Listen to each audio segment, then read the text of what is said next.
दोस्तों सबसे पहले जरा इस फोटो को देखिए। ये चेहरा जरूर ही आपको जाना पहचाना लग रहा होगा। आपको बता दो कि ये हमारे भारत के current prime minister Narendra Modi ji हैं, जो साल 1975 की इमरजेंसी के टाइम अपना भेष बदलकर सिख बन गए थे ताकि वो जेल जाने से बच सके और सीक्रेटली इंदिरा गांधी के खिलाफ आंदोलन को कंटिन्यू कर सकें। 25 जून साल 1975 का वो दिन जब इंदिरा गांधी के द्वारा इमरजेंसी की घोषणा की गई थी, इसे आज भी भारत के इतिहास का सबसे काला दिन माना जाता है। इस दौरान 21 महीनों तक इंदिरा गांधी ने पूरे भारत पर अपना अकेले का राज चलाया और ऐसा कहा जाता है कि इमरजेंसी के समय का फायदा उठाकर उन्होंने भारत के कानून को जड़ से कमजोर कर दिया। लेकिन भारत पर ऐसी भी क्या संकट आ गई थी कि इंदिरा गांधी को इमरजेंसी लगानी पड़ी, और अगर इसके पीछे उनका मकसद खुद को या फिर एक पार्टी को ही फायदा पहुंचाना था, तो फिर इमरजेंसी हटने के तुरंत बाद इलेक्शन क्यों कराए गए? इन सभी सवालों का जवाब आपको आगे इसी वीडियो में ही मिलने वाले हैं। तो दोस्तों साल 1966 में जब उस टाइम के प्राइम मिनिस्टर लाल बहादुर शास्त्री की अचानक मौत हो जाती है, तब इंदिरा गांधी भारत की नई प्राइम मिनिस्टर बनती है। और फिर अगले ही साल 1967 में हुए जनरल इलेक्शन में जीत के साथ वो जनता का विश्वास भी हासिल कर लेती है। भारत का गरीब तबका अपनी नई प्राइम मिनिस्टर से उम्मीद लगाए बैठा था और इंदिरा गांधी भी उनसे गरीबी हटाने के बड़े बड़े वादे करती हैं। साल 1967 में इंदिरा गांधी की कांग्रेस सरकार भारत के टॉप 14 प्राइवेट बैंक्स को नेशनलाइज कर देती है ताकि इन बैंक्स के ब्रांचेस को छोटे छोटे शहरों और गांव में भी खोला जा सके, और इस कदम से छोटे इंडस्ट्रीज, बिजनेसेस और गरीब किसानों को बैंक से लोन लेने में आसानी हो सके।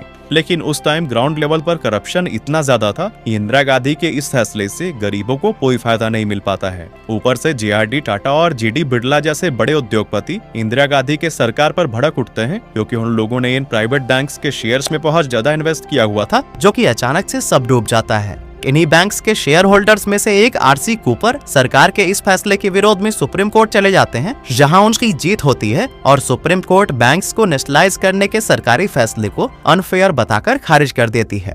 लेकिन इंदिरा गांधी की सरकार को ये फैसला इतना नामंजूर था कि वो कोर्ट के खिलाफ जंग में उतर जाती है। इंदिरा अगले ही साल भारत के कानून में एक बदलाव करती हैं और कोर्ट के फैसले को पलट कर रख देती है। इस बदलाव को 25th अमेंडमेंट का नाम दिया गया है। इसके जरिए इंदिरा गांधी की सरकार सुप्रीम कोर्ट की पावर्स को काफी कम कर देती है। इसके कुछ सालों के बाद से दोबारा से सुप्रीम कोर्ट और इंदिरा गांधी की सरकार की टक्कर होती है, जब प्रिवी पर्स का मामला कोर्ट में आता है। एक्चुअली दोस्तों, आजादी के टाइम सभी राज्यों को भारत में मिलाने के लिए भारत के लीडर्स ने राजाओं और महाराजाओं को ये वादा किया था कि उनके परिवार को हर महीने भारत सरकार की तरफ से कुछ अमाउंट दिया जाएगा, और इसे ही उस टाइम पर प्रिवी पर्स कहा जाता था।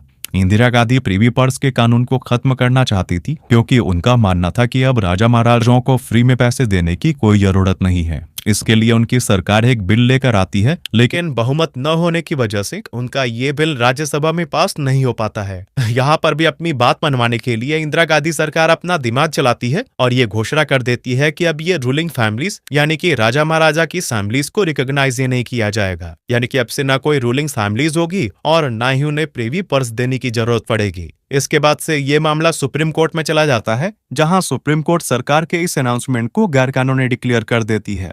लेकिन पिछली बार की तरह ही इस बार भी इंदिरा गांधी की सरकार चुप नहीं बैठती और फिर 1971 में भारत के कानून में 26th अमेंडमेंट किया जाता है, जिसके जरिए प्रिवी पर्स को हटाकर सुप्रीम कोर्ट के फैसले को रिवर्स कर दिया जाता है। इसी साल देश में एक बार फिर से इलेक्शन होते हैं और इंदिरा गांधी पूर्ण बहुमत के साथ सरकार बनाती है। दोबारा सत्ता में आने के बाद इंदिरा गांधी पर जैसे पावर और पॉलिटिक्स का भूत सवार हो जाता है, और फिर वो ऐसे ऐसे डिसीजंस लेती हैं जिससे वो भारत पर कंप्लीट कंट्रोल जमा सके। इंदिरा गांधी राज्यों के लिए सिर्फ उन्हीं चीफ मिनिस्टर्स का चुनाव करने लगती हैं जो कि उनके और उनकी फैमिली के सबसे ज्यादा करीबी हो, ताकि वो राज्य सरकार को भी आसानी से अपने इशारों पर नचा सकी। अब दोस्तों इसी साल यानी 1971 में भारत पाकिस्तान का वॉर भी होता है, जिसमें भारत पाकिस्तान को बुरी तरह से हरा देता है। लेकिन दूसरी तस्वीर ये भी थी कि वॉर की वजह से भारत की आर्थिक स्थिति पर गहरा असर पड़ा था, जिससे भारत में महंगाई आसमान छूने लगी और लोगों को लगता है कि इंदिरा गांधी ने जो गरीबी हटाने के वादे किए थे वे सब झूठे।